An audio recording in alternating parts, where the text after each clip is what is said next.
దేన్నైనా నిర్మించడానికి ఒక విజన్ ఉండాలి. అదే కూల్చేస్తానికి ఏ విజన్ అవసరం లేదు, జస్ట్ స్వార్థం ఉంటే చాలు. అట్లనే విజన్ అందరికీ ఉండదు, స్వార్థం మాత్రం ఎక్కడ పడితే అక్కడ కనిపిస్తూనే ఉంటుంది. దురదృష్టవశాత్తు 2 ఏళ్ల నుంచి తెలంగాణలో కూల్చివేతల రాజ్యం నడుస్తుంది.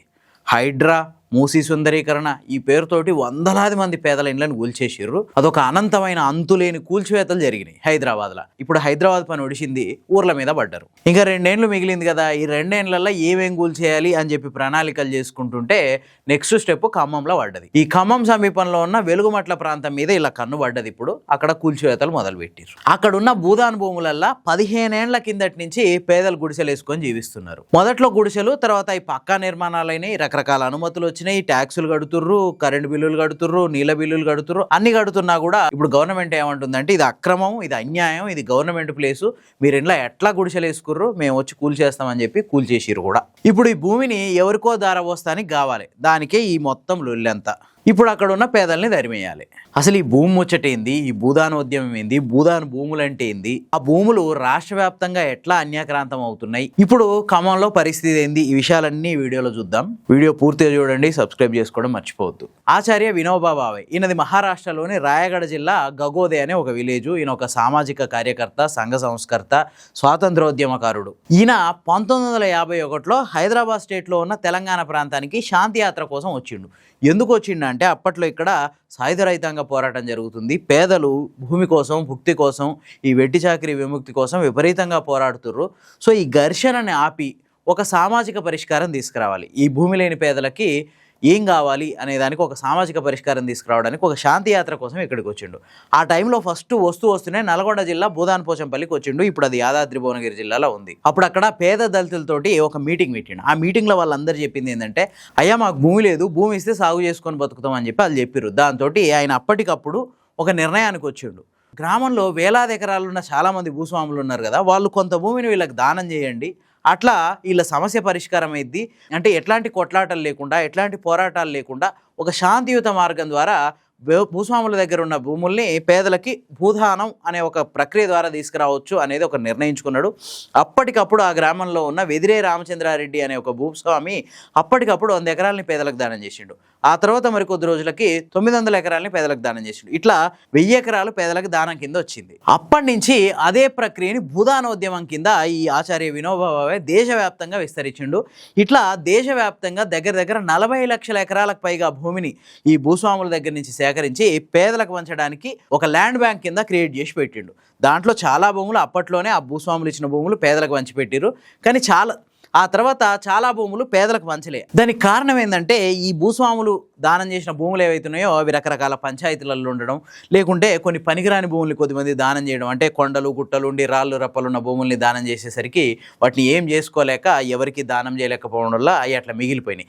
ఆ తర్వాత ఈ భూములన్నీ ఏమైనాయి అంటే ప్రభుత్వానికి దక్కలు పడ్డాయి. భూదాన భూముల కింద ప్రభుత్వానికి దక్కలు పడ్డాయి, అంటే గవర్నమెంట్ భూముల కింద దక్కలు పడ్డాయి అనమాట. ఈ భూముల కోసం ఏం చేసినాయంటే అన్ని రాష్ట్ర ప్రభుత్వాలు, ఓన్లీ అప్పట్లో ఉన్న ఉమ్మడి ఆంధ్రప్రదేశ్ ఒకటే కాదు, చాలా రాష్ట్రాలు కూడా కొన్ని చట్టాలు చేసుకున్నాయి. అంటే ఈ భూముల్ని ఎట్లా పంచాలి, పేదలకు ఎట్లా ఇవ్వాలి, వీటిని ఏం చేయాలి అనేవి వాటి మీద కొన్ని చట్టాలు చేసుకున్నాయి. ప్రస్తుతం ఈ చట్టం తెలంగాణలో దేని కింద అమలవుతుందంటే తెలంగాణ భూదాన్ అండ్ గ్రామదాన్ యాక్ట్ అని చెప్పి అమలవుతుంది.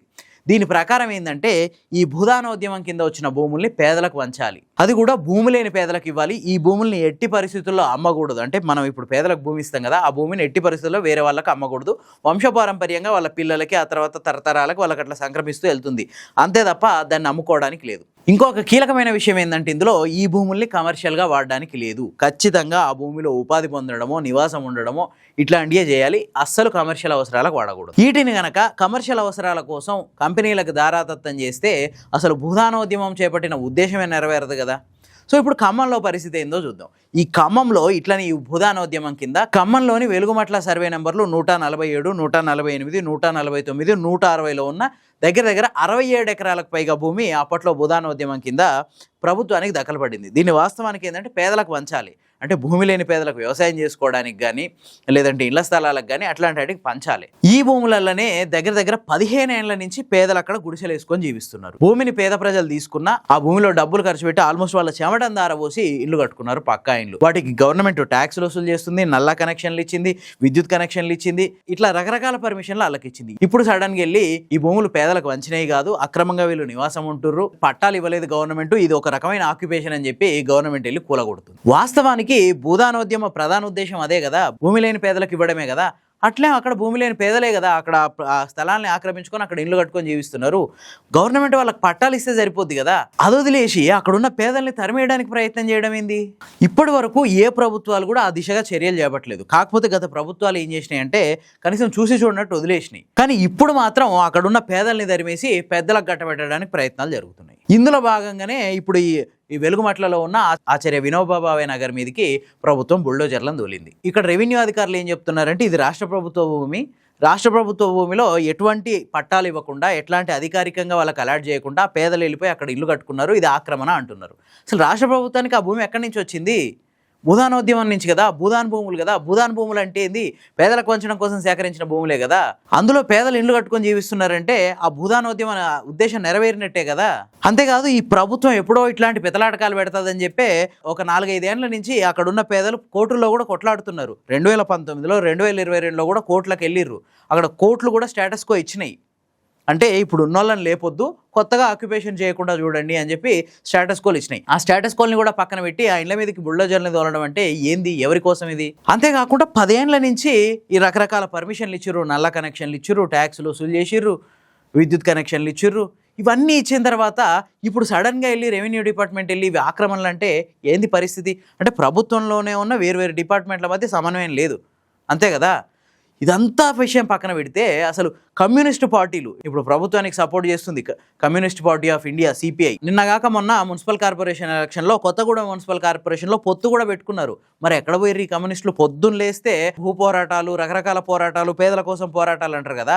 మరి ఇప్పుడు పేదలకు అక్కడ అన్యాయం జరుగుతుంటే 15 ఏళ్ల నుంచి అక్కడ నివసిస్తున్న పేదల్ని లేపేస్తుంటే ఈ కమ్యూనిస్ట్ పార్టీ ఆఫ్ ఇండియా ఏం చేస్తుంది? కమ్యూనిస్టులంతా ఎక్కడ పోయిర్రు? ఎవరి ప్రయోజనాల కోసం ఈ కూల్చివేతలు జరుగుతున్నాయి? పేదల్ని తరిమేసి పెద్దలనే గద్దలకు గట్టబెట్టడానికేనా అక్కడ? దేనికోసం ఇప్పుడు అక్కడ కూల్చివేతలు మొదలు పెట్టిర్రు? అది కూడా మీడియాని అలో చేయకుండా సీక్రెట్ గా. అంత పెద్ద ఇష్యూ ఏముంది అక్కడ? ఆ భూమి పేదల కోసమే ఉద్దేశించినప్పుడు, ఆ భూమిలో పేదలే ఉంటున్నప్పుడు వాళ్ళని ఖాళీ చేయించాల్సిన అవసరం ఏముంది? దీంట్లో ప్రభుత్వానికి ఉన్న అభ్యంతరం ఏంది? పేదల కోసమే పోరాటాలు చేస్తామనే కమ్యూనిస్ట్ పార్టీలు ఇప్పుడు ఎక్కడికి పోయినాయి? మీ అభిప్రాయాలు ఏంటో కామెంట్స్ లో చెప్పండి. ఈ వీడియో కనుక మీకు నచ్చితే లైక్ చేయండి, షేర్ చేయండి. ఇలాంటి మరిన్ని మంచి వీడియోల కోసం ది ఫోర్త్ ఎస్టేట్ ఛానల్ని సబ్స్క్రైబ్ చేసుకోండి.